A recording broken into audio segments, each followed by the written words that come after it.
안녕하세요. 책사랑 오죽헌입니다. 이케타 다이사쿠 선생님 지도선집 인간혁명의 실천 중 제13장 일가하락의 신심입니다. 13-1은 일가하락이야말로 인간혁명의 근본, 13-2 감사합니다는 기적을 낳는 언어, 13-3 효도하는 모습에 불법이 있다, 13-4 가정교육에 대한 조언, 13-5 있는 그대로의 모습을 받아들인다, 13-6 참된 부부애란,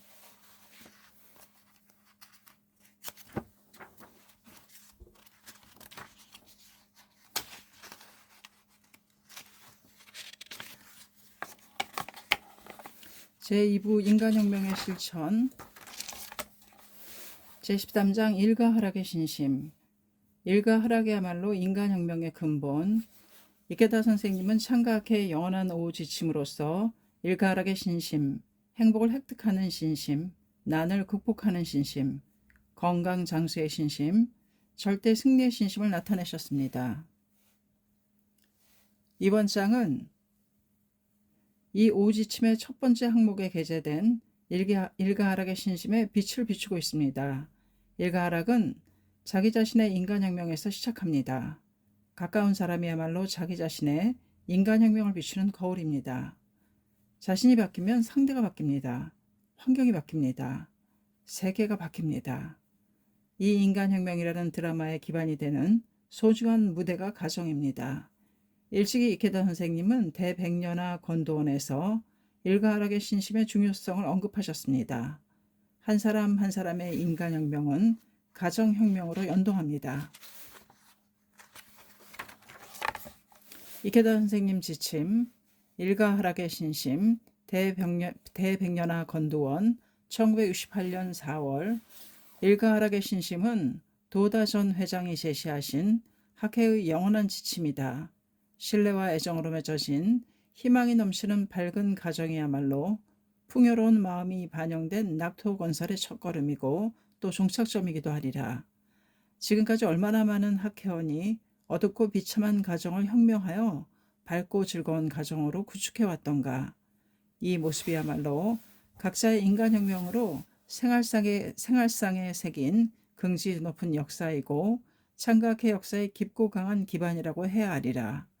일가락을 이루는 학회원의 모습이야말로 전 민중의 살아있는 생활 지침인 동시에 미래의 일본, 미래의 세계에 빛나는 상징이 되리라고 나는 생각한다.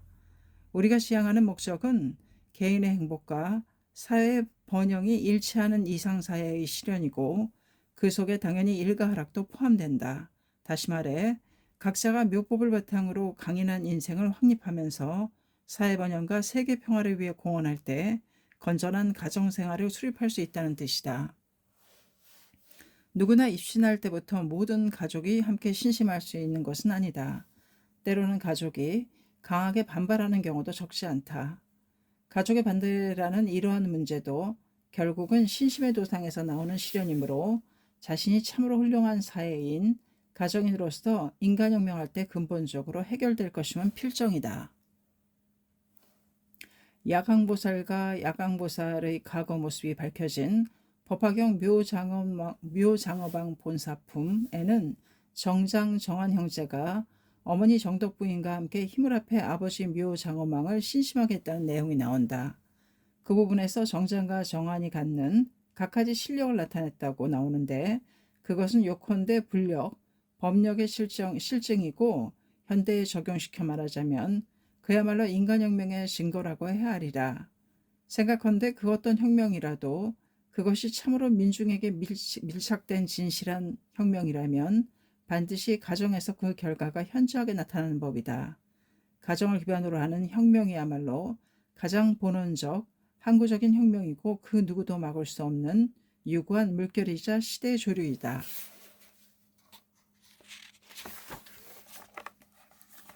13-2 감사합니다. 기적을 낳는 언어. 감사합니다. 고맙습니다. 라고 주위의 모든 것에 감사할 줄 아는 경애야말로 인간혁명의 증거입니다. 감사합니다. 이 마음이 인간혁명을 전진시키는 법입니다. 이케다 선생님 지침, 인생은 훌륭하다. 2004년 5월 29일자 세이쿄신문. 감사합니다, 고맙습니다는 기적을 낳는 언어이다. 입으로 말하면 기운이 난다. 들으면 용기가 솟는다. 나도 날마다 아침부터 저녁까지 감사합니다, 고맙습니다라고 계속 말한다. 외국에 나가서도 감사합니다, 고맙습니다라는 말만큼은 그 나라의 말로 말한다. 땡큐, 메르시, 단케, 그라시아스, 스파시바, 셰셰 등 마음을 담아 상대의 눈을 똑바로 보고 말한다. 감사합니다라고 말할 때, 고맙습니다라고 들을 때 사람은 마음에 걸치는 갑옷을 벗어던진다. 사람과 사람이 서로 깊은 곳에서 통할 수 있다. 감사합니다, 고맙습니다라는 말은 비폭력의 진수이다. 감사합니다라는 말에는 상대를 존경하는 마음이 담겨 있다. 겸허함이 있다. 인생에 대한 커다란 긍정이 있다. 긍정적인 낙관주의가 있다. 강함이 있다. 순수하게 감사합니다라고 말할 수 있는 마음은 건강하다. 그러므로 감사합니다라고 말할 때마다 당신의 마음은 빛이 난다. 몸에도 생명력이 샘솟는다. 자신이 얼마나 많은 사랑과 사물의 도움을 받으며 살고 있는가, 감사하게 생각하는 그 자각이, 감격이, 기쁨이 더 큰 행복을 부른다. 행복해서 감사하다는 것 이상으로 감사하기 때문에 행복해진다이다. 기원도 감사하는 마음으로 올리는 기원이 대우주의 리듬과 합치하고 인생을 가장 좋은 방향으로 바꾸게 한다. 감사합니다, 고맙습니다라고 말할 수 없게 될 때 그 사람의 성장은 멈춰버린다. 성장하고 있을 때는 다른 사람의 훌륭한 점이 보이기 때문이다. 성장이 멈추면 다른 사람의 결점만 눈에 띄기 때문이다. 가정에서도 이러면 좋겠다. 이래야 한다고 자기 생각대로 아내와 아이를 바꾸려고 하지 말고 먼저 감사합니다, 고맙습니다라고 말하면 어떨까? 어느 부인은 만년의 병에 걸려 가족의 이름마저 기억하지 못하게 되었다. 그런데 의사가 인생에서 가장 행복한 순간이 언제였습니까? 라고 묻자 확실히 대답했다. 딸이 태어났을 때입니다. 정말 기뻤습니다. 그 말을 들은 딸의 눈에서는 눈물이 주르르 흘러내렸다. 고마워요, 어머니. 그 한마디면 충분해요. 그리고 자기 아이에게 늘 야단만 치는 자신을 반성했다. 그래, 우리 아이가 태어났을 때 나는 태어나준 것만으로도 행복했다. 그런데 언제부터인지 자기가 생각하는 이상적인 아이로 끼워 맞추려고 했다. 100점짜리 이상형과 비교하며 점수를 깎았다. 언제나 이 점이 부족하다. 이 점은 좀 더 보완해야 해. 이런 걸 못하니라고. 그런 엄마인데도 아이는 열심히 기대에 보답하려고 애써주었다. 다정하게 말을 잘 들어주었다. 고맙구나. 사실 엄마는 내가 살아있는 것만으로도, 곁에 있는 것만으로도 행복하단다. 고맙다. 엄마는 새로운 눈으로 아이를 보았다. 그러자 고마운 일, 기쁜 일이 많아졌다. 아침에 아슬아슬하지만 깨우면 일어난다. 그것은 실은 대단한 일이라고 감동했다. 편식도 하고 성적도 좋다고 할 수 없지만 오늘도 학교에 가주어 고맙다. 오늘도 웃어줘서 고맙다고 느끼게 되었다. 아무 일이 없어도 늘 고맙다. 무사한 하루에 감사하다고 말하자 당연한 것을 당연하다고 생각하는 마음이 오만함이었다는 것을 깨달았다. 병을 선고받고 나서야 건강을 당연하다고 여기며 조금도 고마워하지 않은 자신을 깨닫는 사람도 있다. 그러므로 때로는 남편의 눈을 똑바로 보고 여보 늘 고마워요 라고 말해보면 어떨까? 남편도 아무 말 없이 먹지만 말고 아내에게 언제나 고마워라고 말해보면 어떨까? 쑥스러워도 말하고 나면 거기에서부터 무엇인가가 바뀌기 시작하는 법이다. 13-3 효도하는 모습에 불법이 있다. 일찍 이케다 선생님은 아버지가 입회하지 않아 고민하는 벗에게 그것은 아버지의 자비입니다. 당신은 자비가 깊은 사람으로 당신을 자비가 깊은 사람으로 만들어주려고 하기 때문입니다. 라고 격려하셨습니다. 이번 주제에서는 그런 벗을 따뜻하게 격려하면서 넓디 넓은 마음으로 효도하라고 가르칩니다. 이케다 선생님 지침 SCI 총회 1991년 6월 16일 프랑스. 여러분 중에도 아버지를 비롯해 가족이 입회하지 않은 분이 있을 것이다. 하지만 결코 초조해야 할 필요는 없다. 불안해할 필요도 없다. 한 사람이 참된 신심으로 일어서면 가족을 모두 영원한 행복의 궤도로 이끌 수 있다. 이것이 묘법의 무한한 역용이다. 태양이 한번 떠오르면 지상의 모든 것을 비춘다. 밤바다의 등대 하나가 엄연히 빛나면 많은 배가 안심하고 항해할 수 있다. 한 사람의 힘 있는 가장이 있으면 가족 모두가 유유히 살아갈 수 있다. 여러분은 행복을 비추어 나타나는 태양이다. 사람들을 성불로 이끄는 등대이다. 한 가정에 복운을 나르는 복덕의 큰 기둥이다. 불련을 맺으면 언젠가는 묘법을 수지하게 되는 법이다. 부디 너그럽게 주위 사람들을 넓은 인간성으로 포용하면서 명랑하게 꿋꿋이 살아가기 바란다. 또 대성이는 젊은 난조 도끼메스에게 이렇게 말씀하셨다. 어버이에게 좋은 것을 드리려고 생각하며 하다못해 해드릴 일이 없으면 하루에 두세 번 웃는 얼굴로 대하라 함이니라. 어서 1527쪽. 부모님에게 좋은 것을 해드리고 싶지만 아무것도 할 수 없을 때는 적어도 하루에 두세 번 웃는 얼굴을 보여드리십시오. 부모는 자식이 웃으면 기쁜 법이다. 마음에 빛이 비친다. 불법은 효도하는 모습 속에 있다. 부모가 느끼기에 만나면 늘 마음이 편안하고 좋은 딸이다, 좋은 아들로 성장했다고 생각할 수 있는 자식이면 이보다 더한 행복은 없다. 말하는 것은 무엇이든 다 들어주고 싶은 마음까지 드는 법이다. 그런데 만나기만 하면 언제나 신심하세요. 신앙하지 않으면 벌이 나옵니다라고 귀신같이 무서운 얼굴로 떠들어대면 누구라도 싫어지고 만다. 부모의 성부를 진심으로 기원하는 것은 당연하며 어디까지나 현명하게, 온화하게, 도리에 맞게 행동하기 바란다. 여러분이 그렇게 인간으로 성장하는 모습이 무엇보다 주위의 정법의 올바름을 가르치는 일이 된다. 자신과 가정의 복덕도 더욱 쌓인다. 13-4 가정교육에 대한 조언. 이케타 선생님은 미국의 미래부 발족을 축하하는 스피치에서 가정교육에 관한 구체적인 조언을 6가지로 나타내셨습니다. 이케타 선생님 지침.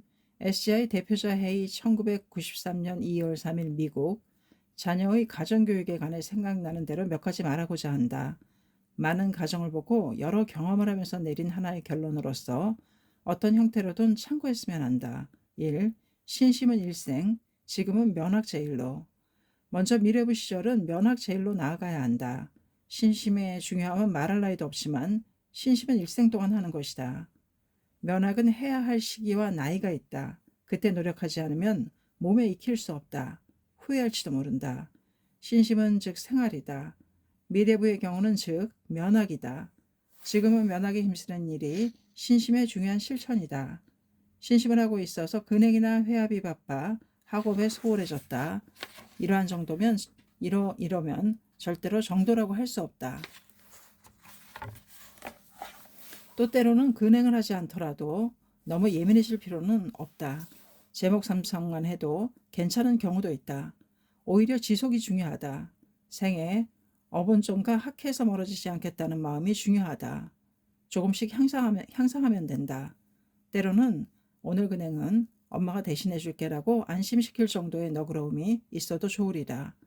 답답하게 압박감을 주면 오히려 신심에서 멀어지고 만다. 느긋한 마음으로 자연스럽게 가장 좋은 방향으로 성장할 수 있도록 현명하게 이끌어가기 바란다. 2. 아이들과 교류할 수 있도록 매일 연구를. 다음은 아무리 바쁘더라도 자녀와 함께 대화할 수 있도록 연구했으면 한다. 중요한 것은 시간이 아니다. 지혜이다. 잠깐이라도 만나면 안아주거나 스킨십을 하며 교류한다. 이야기를 들어주는 시간을 만들려고 노력한다. 이렇듯 자애만 있으면 얼마든지 지혜를 낼 수 있는 터이다. 신심은 지혜로 나타난다. 총명해지고 현명하게 살기 위한 신앙이다. 신앙자가 자기 자녀의 마음도 사로잡지 못하고 자기 가정도 행복하게 만들지 못하면 사람들을 구제한다고 해도 관념론이 되고 만다. 학회활동으로 투쟁한 부모의 보고는 반드시 자녀를 지킨다. 그 확신을 바탕으로 바쁘니까 어쩔 수 없다. 어떻게든 되겠지 하며 방치하지 말고 대화하려는 구체적인 노력을 해야 한다. 그렇지 않으면 무책임하고 무자비한 부모가 되고 만다. 형식이 아니다. 마음이다. 마음이 이어져 있느냐 어떠냐이다. 늘 함께 있어도 마음이 멀리 떨어져 있는 가족도 있다. 짧은 시간이라도 알차게 극적으로 마음을 교류하는 가족도 있다. 평소의 노력에서 마음이 이어져 있으면 어디에서 어떻게 지내더라도 서로 안심할 수 있는 여유로운 가정이 된다. 아무쪼록 자기 집에 맞게 연구를 거듭하면서 부모 일체로 향상의 궤도를 나아가기 바란다. 3. 부모가 다투는 모습을 보이지 않는다. 자녀는 한 사람의 어른이고 하나의 인격이다. 어른 이상으로 예리하게 보고 있는 경우가 많다. 그런 의미에서 자녀에게 부부가 다투는 모습을 절대로 보이면 안 된다. 무슨 일이 있어도 다투고 싶은 경우에는 숨어서 해야 한다. 부모가 다투면 자녀는 슬프다. 학교에 가도 마음이 어둡다. 그리고 오랫동안 계속 잊지 못하는 법이다. 어느 심리학자는 부모가 다투는 모습을 보면 자녀는 자기 존재의 밑바닥이 흔들리면서 마치 땅이 갈라지는 듯한 불안을 느끼는 예가 많다고 말했다. 안정된 마음이라는 대지 위에 거목도 성장한다. 아이들에게 평온한 가정을 만들어주기 바란다. 4. 부모가 동시에 꾸짖지 않는다. 아버지가 아들을 엄하게 꾸짖으면 반발하는 경우가 있지만 어머니가 꾸짖으면 비교적 받아들인다. 특히 하지 말아야 할 것은 부모가 함께 꾸짖는 것이다. 그러면 자녀는 도망갈 곳이 없다. 또 아버지는 아무래도 딸이 귀여워 딸에게는 어쩔 수 없이 관대해주고 만다. 그 점에서 어머니와 딸은 같은 여성이므로 무슨 말을 해도 서로 통하는 부분이 있다. 그러므로 딸의 경우에도 어머니가 말하는 편이 나을 때가 있다. 도다 선생님은 아버지가 화를 내면 아이들은 멀어지지만 어머니가 화를 내면 아이들은 멀어지지 않는다고 말씀하셨다. 이러한 지혜는 인간의 법칙, 생명과 마음의 법칙에 바탕을 둔 것이다. 문화나 각 가정에 따라 당연한 차이는 있겠지만 무엇인가 참고할 점이 있다면 다행이라고 생각한다. 5. 공평하게 대하고 다른 아이와 비교하지 않는다. 공평해야 한다. 이 아이는 머리가 좋으니까 하면서 소중히 한다든지 이 아이가 더 예쁘니까 하면서 귀여워하는 등으로 차별하면 절대로 안 된다. 무심코 꺼낸 부모의 말 한마디가 자녀의 마음에 깊은 상처를 입히고 열등감을 갖게 하는 경우도 많다. 하물며 형제자매와 늘 비교되면서 공평하게 취급하지 못하면 애정에 굶주려 쓸쓸해하고 괴로워한다. 그러면 건전하게 성장할 수 없게 된다. 따뜻하게 지켜주고 격려한다. 좋은 점을 발견하여 칭찬하고 자신감을 심어준다. 무슨 일이 있든 다른 사람이 뭐라고 하든 나만큼은 절대적으로 아이의 편이 되어 떠받쳐주고 애정을 쏟으면서 가능성을 끝까지 믿는다. 자녀의 개성을 존중한다. 이것이 부모이다. 사람을 능력이나 겉모습만으로 판단하고 선별하는 비정한 경쟁 원리에 따라 움직이는 사회이고 학교일지도 모른다. 그러면 그럴수록 가정만큼은 공평하고 평등하게 서로 더할 나위 없이 소중한 한 사람으로 서로 소중히 하는 것이었으면 한다. 6. 부모의 신념 있는 삶의 방식을 전하자.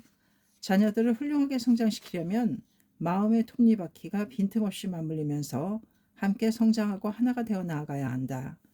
우리는 법을 위해 사람들을 위해 봉사하고 있다. 이기적인 인생이 아니다. 그러므로 다른 사람보다 바쁘고 좀처럼 단란한 시간을 낼 수 없을지도 모른다. 그래도 사람들을 위해 힘쓰며 살아가고 있다. 가장 존귀한 인생이다. 자녀들이 그 신념, 삶의 방식, 정열을 이해하고 존경할 수 있게 해주어야 한다. 애정도 신념도 말하지 않아도 언젠가는 알아주겠지 하고 생각한다면 잘못이다. 의식하고 표현해야 한다. 초조해하지 말고 현명하게 전해야 한다. 그 자체가 신심의 발로이다. 미국에서도 가정 붕괴가 사회적으로 큰 과제라고 들었다. 일본에서도 그런 경향이 강해지고 있다. 그 점을 염두에 두고 미래부 결성에 앞서 느낀 몇 가지를 말했다. 일가하락의 신심은 SCI의 영원한 지침이다. 하늘에 가득한 별처럼 또 태양처럼 명랑하고 훌륭한 가정에서 배출된 21세기의 훌륭한 리더들이 미국과 전 세계를 비추는 날을 꿈꾸고 눈에 그리면서 이상 축하의 스피치를 마치고자 한다. 13-5 있는 그대로의 모습을 받아들인다. 이번 주제에서는 자녀의 있는 그대로의 모습을 받아들이고 인정하는 것이 자녀를 키우는 출발점이라고 가르칩니다. 이케다 선생님 지침 잊지 못할 세계의 벗 대백년아 2000년 3월 요즘 아이들은 내가 있을 곳이 그 어디에도 없다고 자주 말한다. 자신을 있는 그대로 받아주는 것이 없다는 뜻이다. 그 까닭은 가정마저도 우수한가 우수하지 않은가라는 학교와 기업의 가치관으로 아이들을 평가하는 곳이 되고 말았기 때문일지도 모른다. 부모의 기대에 부응하려고 노력해도 노력하면 노력할수록 부모의 기대는 더욱더 커진다. 게다가 무엇을 위해라고 물으면 너 자신의 미래를 위해서라고 말한다. 너를 사랑하기 때문에 이렇게 잔소리를 하는 거야 라고. 그래서 애정과 기대에 부응하지 못하는 자신을 안 되는 사람이라고 나무라며 절망에 빠지고 만다. 그렇게 안으로 곪은 병든 에너지가 출구를 찾으려고 아이들을 괴롭히고 있는 것이 아닐까? 공부해라는 말로밖에 애정을 표현하지 못하는 어른의 빈곤한 인생관, 그것이 아이들을 황폐하게 만드는 원흉일지도 모른다. 먼저 아이의 있는 그대로의 모습을 받아들여 인정하고 끌어안아 줘야 하지 않을까? 부모가 생각하는 이상적인 아이의 모습을 강요하는 것이 아닌 내가 착한 아이라서 좋아하는 것이 아니다. 내가 우수한 아이라서 좋아하는 것이 아니다. 단지 내가 너이기 때문에 좋아하는 것이다. 내가 무엇을 하든 나는 가장 든든한 내 편이다. 라고 애정을 듬뿍 쏟아야 하지 않겠는가. 그렇게 할 때 아이는 비로소 스스로 자신을 좋아하게 된다. 자신을 좋아하는 아이는 스스로 자신을 성장시킨다. 아이 자신이 무엇을 위해라고 생각하면서 많은 사람을 위해서라고 스스로 동기부여를 할 수 있다면 이만큼 강한 것도 없다. 부모가 모범을 보이면 더욱 그렇다.